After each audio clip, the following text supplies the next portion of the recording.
जैसा मैं पहले कई बार बोल चुका हूं कि 2025 तक का हमारा लक्ष्य है। दिसंबर 2025 तक टोटल दिल्ली की सड़कों पे 10,480 बसें होंगी, जिसमें से 80% बसेस 8,280 बसेस इलेक्ट्रिक बसेस होंगी।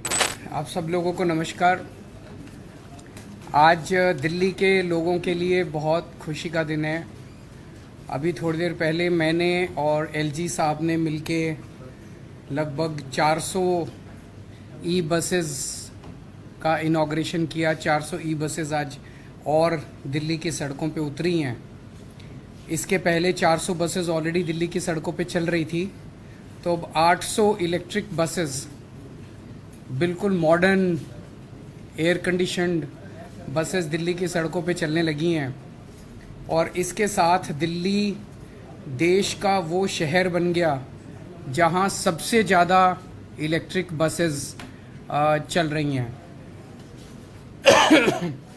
जैसा मैंने बताया, इसके पहले 400 बसेस चल रही थी, 400 और आज आ गई तो 800 बसेस हो गई हैं। इस साल 2023 के अंत तक हमारे पास उम्मीद है कि 1900 इलेक्ट्रिक बसेस सड़कों पे आ जाएंगी। 800 बसेस के साथ दिल्ली देश का सब शहर हो गया सबसे ज़्यादा बसों वाला, और 1900 बसेस आने के बाद दुनिया के चुनिंदा शहरों में, मैं ये नहीं कहूँगा कि दुनिया के में सबसे ज़्यादा होंगी, पर दुनिया के उन चुनिंदा शहरों में दिल्ली का नाम आएगा जहाँ पे काफ़ी इलेक्ट्रिक बसेस चलती हैं। और 1900 बसेस आने के बाद हर साल हम 1.07 lakh tons of carbon dioxide बचा पाएंगे। जैसा मैं पहले कई बार बोल चुका हूं कि 2025 तक का हमारा लक्ष्य है। दिसंबर 2025 तक टोटल दिल्ली की सड़कों पे 10,480 बसें होंगी, जिसमें से 80% बसेस 8,280 बसेस इलेक्ट्रिक बसेस होंगी। ये एक बहुत एम्बिशियस टारगेट है और ये किसी भी क्रांति से कम नहीं है कि आज हम 2023 में बैठे हैं। लगभग 2.25 साल के बाद हमारे पास 8,280 इलेक्ट्रिक बसेस होंगी, और जो कि 80% ऑफ द फ्लीट जो है वो, जबकि अभी 800 बसें हैं, 800 से 8,000 10 टाइम्स बसें हम 2.5 साल के अंदर 2.25 साल में ले जाएंगे। ये बसें ज़ीरो पोल्यूशन करती हैं। एक सिंगल चार्ज पे 225 किलोमीटर चलती है बस। सो एक बार अगर चार्ज हो जाए तो लगभग पूरा दिन उसका काम चल जाता है। सारी बसेस एयर कंडीशनड हैं और इसमें डिफरेंटली एबल्ड लोग जो हैं उनके लिए रैंप है, और अगर ज़रूरत पड़े तो पूरी की पूरी बस भी नील कर जाती है किसी भी डिफरेंटली एबल्ड आदमी को ऊपर चढ़ाने के लिए। स्टेपलेस बोर्डिंग है क्योंकि लो फ्लोर बसेस हैं, जिससे लोगों को सहूलियत होती है। हर बस में 3-3 सीसीटीवी कैमरे हैं और महिलाओं की सुरक्षा के लिए पैनिक बटन्स हैं। कंट्रोल रूम के साथ हर बस का 2 वे कम्युनिकेशन है, और हर बस में जीपीएस यूनिट है उसकी लाइव ट्रैकिंग करने के लिए बस की, और डिस्क ब्रेक्स हैं, fire detection and suppression system है। आज की डेट में टोटल अभी बसें आई हैं, लेकिन कई बसेस जो हैं वो अपनी उनकी लाइफ पूरी हो गई थी, वो रिटायर भी हो गई हैं।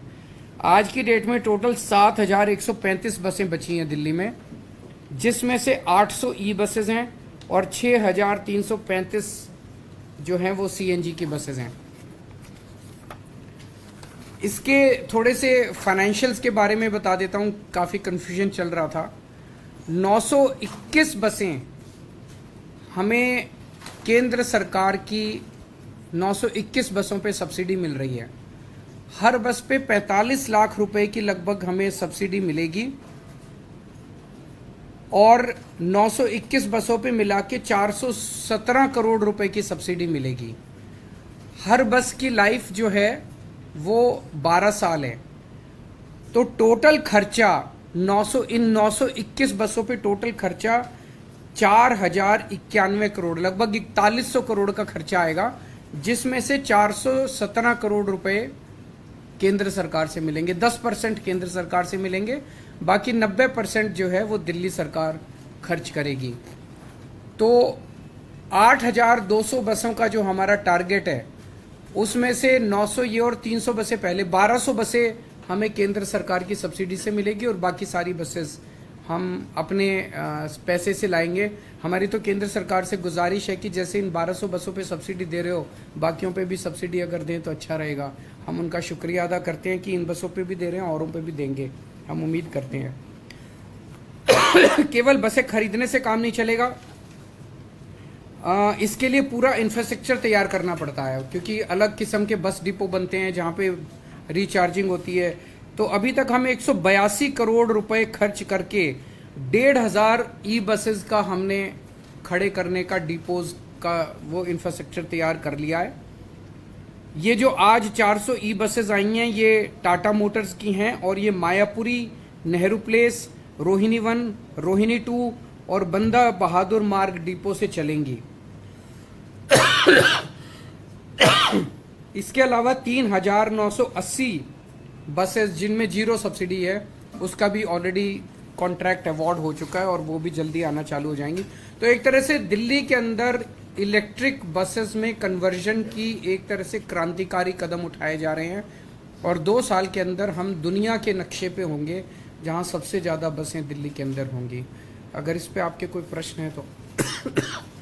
सर आपने कहा कि अभी केंद्र सरकार ने 10% जो है बीजेपी का कहना है कि ज़्यादातर केंद्र सरकार दे रही है और आप लोग इसका श्रेय ले रहे हैं। सारा श्रेय उन्हीं को और सारी मेहनत हमारी, सारा, मैं तो हमेशा ही कहता हूँ सारा श्रेय उन्हीं का। सर एक और इम्पोर्टेंट सवाल है, इंडिया और भारत को लेकर ये कहा जा रहा है कि जो स्पेशल सेशन है उसमें प्रस्ताव लाया जाएगा, इंडिया का नाम बदलकर भारत किया जाएगा और कुछ निमंत्रण भी राष्ट्रपति की तरफ से आज में पूरे मामले को सर आप कैसे देख रहे हैं, क्योंकि तरह तरह की चर्चा हो रही है सेशन में रिपब्लिक ऑफ इंडिया की जगह भारत लिखा जाए। देखिए मेरे को पास कोई आधिकारिक सूचना नहीं है इस बारे में कि ऐसा वो करने जा रहे हैं, लेकिन जैसा आप लोग बता रहे हैं ऐसी उड़ती उड़ती हवा सुनी है। ऐसा क्यों किया जा रहा है, ऐसा कहा जा रहा है, इसलिए किया जा रहा है क्योंकि इंडिया नाम का कई सारी पार्टियों का एक अलायंस बना है जिसका नाम इंडिया है।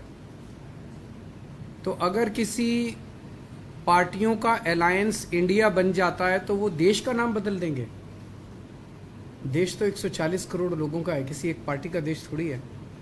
कल मान लीजिए इस इंडिया अलायंस ने अपना नाम बदल के भारत रख लिया तो फिर भारत भी बदल देंगे। फिर क्या भारत का नाम बीजेपी रखेंगे या भारत का नाम फिर क्या रखेंगे? मान लो इंडिया अलायंस ने कल एक मीटिंग करके अपना नाम इंडिया से बदल के भारत रख लिया तो क्या ये फिर भारत का नाम भारत बदल देंगे? ये क्या मजाक है? देश है भाई, देश इतने हजारों साल पुराना भारत देश है, इतनी बड़ी पुरानी संस्कृति है, इतना पुराना हमारा देश है, उसका नाम इसलिए केवल बदल के रखा जा रहा है क्योंकि इंडिया अलायंस बन गया और बीजेपी को ये लग रहा है कि थोड़े बहुत 4 वोट इनके कम हो जाएंगे इंडिया अलायंस बनने से, तो वोट कम हो जाएंगे इसलिए भारत का नाम बदल दो। ये तो देश के साथ गद्दारी है। मतलब पार्लियामेंट पैनिक बटन मतलब दब चुका है। ऐसा लगता है कि जो असर पैदा हुआ है, देखिए इंडिया अलायंस का के लिए जो इनका रिस्पॉन्स है उससे लगता है कि बहुत ज़्यादा बौखलाए हुए हैं, बहुत ज़्यादा बौखलाए हुए हैं। जिस दिन इंडिया अलायंस आया था उस दिन उन्होंने एक शगुफा छोड़ दिया, 1 नेशन 1 इलेक्शन करेंगे, डाइवर्ट करने के लिए टेंशन। 1 नेशन 1 इलेक्शन कैसे कर सकते हैं? 1 नेशन 1 इलेक्शन से जनता को क्या फ़ायदा है कि मतलब मैं अगर आपको कहूँ 1 नेशन 1 इलेक्शन करेंगे, कोई फ़ायदा होगा आपको? आपके परिवार को कोई फ़ायदा होगा? बच्चों को कोई फ़ायदा होगा? कोई महंगाई कम हो जाएगी, बेरोजगारी कम हो जाएगी? 1 नेशन 1 इलेक्शन का 1 नेशन 1 इलेक्शन का बस एक ही फ़ायदा है। अभी ये इनको हर 6-6 महीने में जनता के बीच में जाके जनता के कुछ काम करने पड़ते हैं। फिर ये 5 साल में एक बार शक्ल दिखाएंगे, 5 साल पूरी दुनिया घूमेंगे, फिर 5 साल में एक बार शक्ल दिखाने आएंगे। मैं चैलेंज करता हूं अगर 1 नेशन 1 इलेक्शन हो गया तो अगले चुनाव के पहले 5,000 रुपये का सिलेंडर मिलेगा और अगली बार फिर ये 5,000 सिलेंडर करके और कहेंगे 200 रुपये कम कर दिए सिलेंडर के। तो ये बेसिकली काम नहीं करना चाहते, 5 साल काम नहीं करना चाहते, 5 साल मटर गश्ती करेंगे और फिर 5 साल में एक बार आके और फिर कहेंगे कि अब कृषि भूमि के रेट जो बढ़ा के सबसे रेट भेजे गए कि उसमें एलजी साहब ने कुछ क्वेरीज लगा के भेजी हैं, जो भी उनकी क्वेरीज हैं हम उनका जवाब दे देंगे। सर बसेस का मुद्दे पे चूंकि हम बात कर रहे थे, एक बहुत महत्वाकांक्षी योजना है मोहल्ला बसेस की, जिसके ऊपर काम चल रहा था, लेकिन अभी जो ये कंसल्टेंट्स और फेलोज को हटा देने की वजह से जो आपकी योजनाओं पे असर पड़ा है उसमें वो भी शामिल है। तो मैं आज ही इनसे बात कर रहा था, मुझे लगता है हफ्ते 10 दिन के अंदर इसको लॉन्च करेंगे हम, बहुत जल्दी लॉन्च करने जा रहे हैं। सर एक बहस सनातन को लेकर के जुड़ी हुई है, जिस पर ये कहा जा रहा है कि इंडिया दल के जो लोग हैं वो चुप्पी साध रहे हैं, बीजेपी आरोप लगा रही है, इस पर आपका क्या? मुझे ये मैं भी सनातन धर्म से हूँ, ये भी सनातन धर्म से, आप लोग भी, आप में से भी कई लोग सनातन धर्म के होंगे। मुझे लगता है हमें एक दूसरे के धर्म की इज्जत करनी चाहिए। एक दूसरे के धर्म के खिलाफ बोलना अच्छी बात नहीं है, गलत बात है। एक दूसरे के, सबको एक दूसरे के धर्म की इज्जत करनी चाहिए।